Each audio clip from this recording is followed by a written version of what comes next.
Les gars, si c'est OM, on va parler du mercato OM et des possibles arrivées et des possibles aussi départs de l'OM, les rumeurs qui tournent autour du club. Sachez que l'ouverture du marché s'ouvrira le 9 juin. Donc pour le moment, il y a beaucoup de noms qui circulent et tout ça.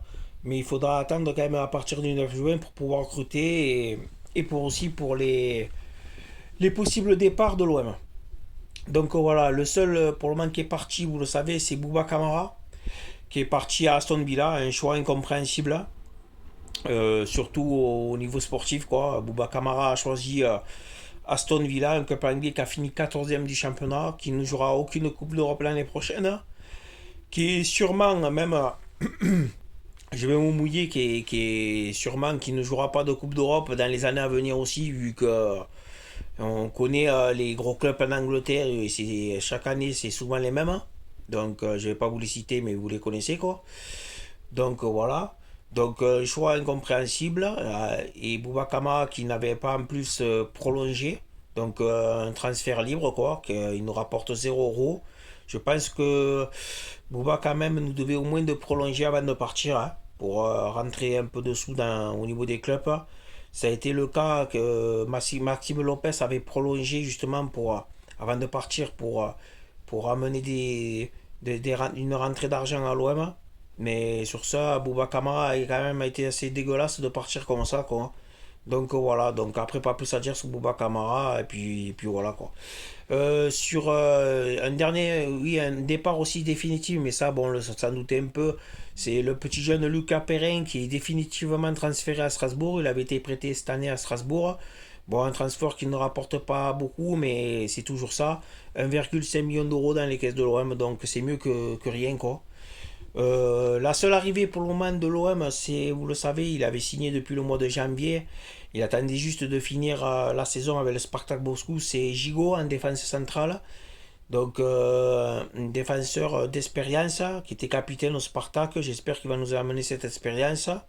Et j'espère que c'est un bon joueur. Moi, je ne le connais pas personnellement. Après ce que j'ai entendu dire, il serait quand même pas mal. Donc, ça serait dans le cas d'un départ et d'un probable départ de Gaël Takar qui risque de partir. Gaël Takar a des pistes notamment en première ligue, dont encore le nom d'Aston Villa qui ressort. Quoi. Et aussi le FC Séville dernièrement qui s'est mis sur les rangs. Donc départ probable pour Gaël Takar. On va parler d'abord aussi des prêts, et notamment deux prix qu'on attend. J'espère que l'OM va conserver, mais ça va être difficile de les conserver. Bon, le premier, il est possible de le conserver, c'est Amin Harit, qui est à 10 millions d'euros, qui appartient au club allemand de Schalke 04. Donc pour Pablo Longoria, c'est 10 millions d'euros pour Amin Harit. Peut-être on peut le toucher un peu moins si les négociations vont dans le sens de notre club, quoi. On verra bien.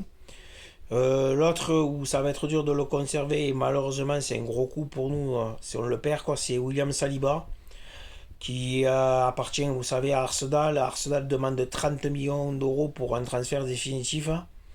Langoria va essayer de négocier pour un nouveau prêt d'un an. Donc j'espère qu'il va réussir. On verra, affaire à suivre.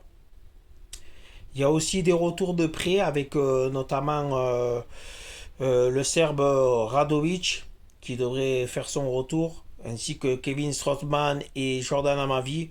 Donc c'est des joueurs qu'on va essayer de reprêter ou essayer si on arrive de revendre. Pablo Longoria va avoir énormément de travail cet été, aussi bien au niveau des départs ou au niveau des arrivées. En instance aussi de départ, vous savez que il est probable que Luis Enrique quitte l'OM cette saison. Il y a un club qui est apparemment intéressé, c'est la Lazio de Rome. Intrigant, mais c'est la réalité quoi. Donc si on peut s'en débarrasser, vendons-le. Hein. Ne faisons pas prier, vendons-le. Il n'apporte rien depuis qu'il est là, donc vendons-le. Baba Ndiaye, malheureusement, aussi, il peut rester, heureusement, et il peut partir aussi parce que apparemment beaucoup de clubs allemands sont sur le cours, dont Fribourg. Fribourg qui va jouer la Ligue Europa la saison prochaine. Donc j'espère que Baba Dieng va rester à l'OM parce que moi je le conserverai. Je pense que c'est un joueur d'avenir. Bon, après, il faut quelques réglages, notamment pour mettre un peu plus de buts et manquer un peu moins d'occasions, mais je pense que ça peut se régler. Après, il a tout ce joueur, hein, il va vite, il se crée des occasions, donc je pense qu'il faudrait le garder. Milik, on ne sait pas ce qu'il en est. Alors, le club reste quand même assez confiant pour que Milik reste. Après, on sait qu'il y a des clubs italiens qui sont dessus. Donc, on verra ce qu'il en est de l'attaquant polonais. Et après, on a entendu aussi une rumeur comme quoi Mandanda pourrait partir à Nice. Moi, personnellement, j'y crois pas trop. Je vois pas Steve Mandanda aller renforcer Nice, un rival. Même s'il il a besoin de temps de jeu et lui, son souhait, c'est bien sûr de rester, mais il faut que Sampaoli lui garantisse le droit d'être numéro un quoi, et de jouer tout simplement. Parce que lui, il a en vue la Coupe du Monde au Qatar. Donc, on verra bien ce qu'il en est. Allez, maintenant, on va parler aussi un peu mieux des possibles arrivées, quoi. Vous savez que l'OM est sur ce jeune Isaac Touré, défenseur du Havre. Et bah, après, lui, il est en réflexion pour le moment. Il est en réflexion s'il préfère aller à l'OM tout simplement ou s'il préfère aller rejoindre le championnat allemand. Apparemment, il est toujours en réflexion, donc on va attendre de savoir ce que veut ce jeune joueur, quoi.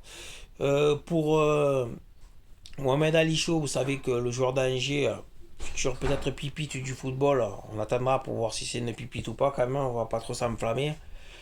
Très proche de rejoindre l'OM. Après, on sait très bien aussi que le Betis Séville est dessus.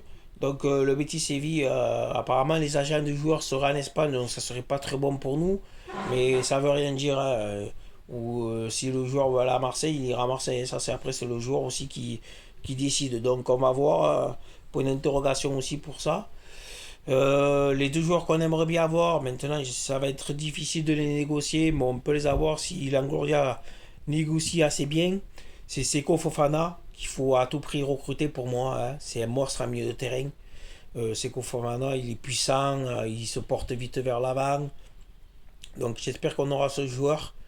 Le FC Séville est dessus. Et il y a notamment aussi le Paris Saint-Germain qui est dessus. Donc j'espère que Langoret va bien négocier, qu'on ait ce joueur et qu'on ait aussi son coéquipier du RC Lens, Jonathan Claude, le latéral droit, qui est un très bon latéral, sans doute le meilleur latéral du championnat de France. Donc j'espère qu'on va l'acquérir, qu'on va l'avoir, quoi, parce que on a besoin de deux latérales. Hein, on sait très bien que l'Irola nous a pas amené les garanties nécessaires.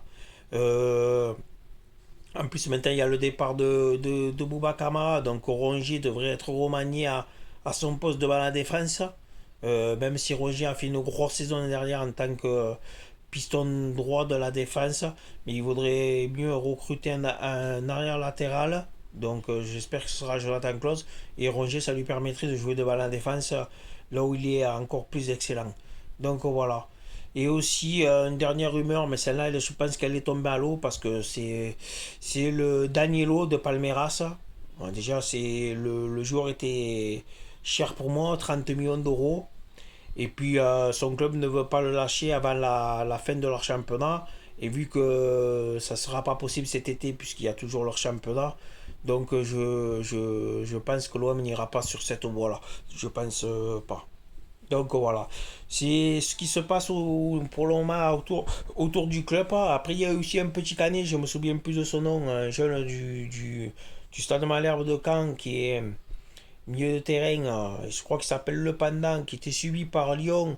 Et nous, on est rentré dans la danse aussi, en disant que c'est un excellent milieu de terrain. Donc on verra, on va faire assurer aussi ça. Et puis voilà, après quoi, on verra, il y a des nouveaux noms qui vont sortir, des noms qui vont s'enlever de la liste. Vous savez comment c'est les mercatos, ça bouge dans tous les sens, mais il devrait y avoir quand même pas mal d'arrivées. Il va falloir recruter, comme je vous ai dit, deux latérales, un milieu de gauche, parce qu'on sait très bien que personne ne s'est imposé à gauche. Sûrement un milieu de terrain de plus en vue du départ de Bouba Kamara. Et peut-être aussi un ailier aussi droit pour faire la rotation avec Under. Donc voilà, voilà pour le moment le point du mercato. Donc on se donne rendez-vous les gars pour une prochaine vidéo dans les prochains jours, hein. Sachez que le 4 juin, normalement, je vous tiendrai au courant, mais le calendrier de la future saison de Ligue 1 tiendra, donc je vous donnerai les grandes dates de la future saison. On fera un nouveau point aussi du mercato avant ça. Donc il y a plein de trucs qui vont arriver. Donc voilà quoi, après pas plus à dire les gars. Bonne journée à tous et à la prochaine. Allez, ciao ciao.